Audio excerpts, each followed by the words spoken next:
পয়লা বৈশাখে সকালে একটা ছোট্ট মিনি ব্লগ নিয়ে চলে এলাম। দেখো, পয়লা বৈশাখে যেহেতু বাড়িতে আমাদের পুজো হবে, বাড়িতে না সরি দোকানে, তাই আমি এখানে শাড়ি পরে রেডিও হয়ে নিয়েছি। আর মা মাসি মিলে দেখো এখানে পুজোর সব ঠিক করে দিয়েছে। আর এখানে লক্ষ্মী আর গণেশের পুজো হবে। ফুল বাপি অনেক রকম ফুল এনেছিল, তার মধ্যে লাল জবাটা দেখো একদম ডিপ কালারের, খুব সুন্দর লাগছিল। আর এখানে আমাদের যে পুরোহিত মশাই ছিলেন, তিনি সব কিছু ঠিক করে নিচ্ছিলেন, পুজোতে ঠিক বসার আগে সব ঠিক আছে নাকি। আর আমি এখানেই বসেছিলাম যদি কিছু লাগে সেখানে এনে দেওয়ার জন্য, তো সেই জন্য আমি বসেছিলাম। তো তখনও সব কিছু ঠিক করছিল। আর এই যে আমি এখানে বসে আছি পাশেই। তো দেখো খুব সুন্দর করে উনি পুজো করেন যেন, মানে প্রত্যেকটা মন্ত্র না খুব ভালো লাগে। আজকেও আমার শ্বশুরবাড়িতে মঙ্গলচণ্ডীর পুজো, কিন্তু আমার এখানে পুজোর বলে আমি চলে আসতে হয়েছে। আর আমি তো একাই এসেছি, তোমরা দেখেছো।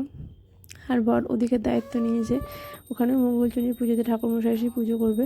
তো এই দেখো পুজো মোটামুটি মানে প্রায় শেষের দিকেই বলা যায়, আর বেশিক্ষণ ছিল না।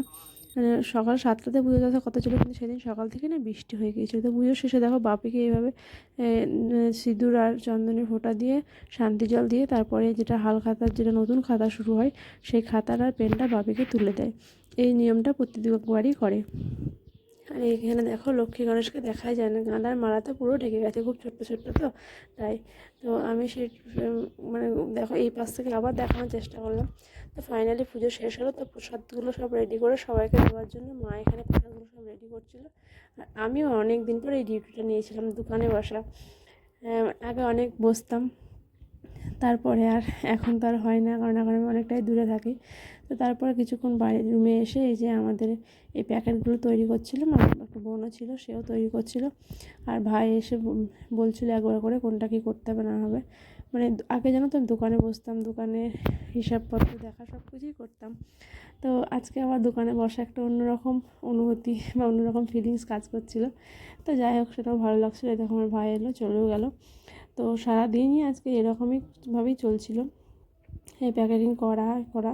আর এই দেখো আমার শ্বশুরবাড়িতে গোপাল থেকে নতুন ড্রেস পরিয়েছে। আর এখানে মা ঠাকুরমশাই পুজো করার পর মা একটা ব্রত কথা বলছিল। আর এখানে বর ছিল, ভিডিও করছিল। তো এখানেও মা খুব সুন্দর করে গোপাল দেখে সাজিয়েছে। তো দুপুরবেলায় খাওয়া দাওয়া করে একটু রেস্ট করব। আর কেউ কিছু বলছিল পাশে থেকে, তো আমি হাসছিলাম।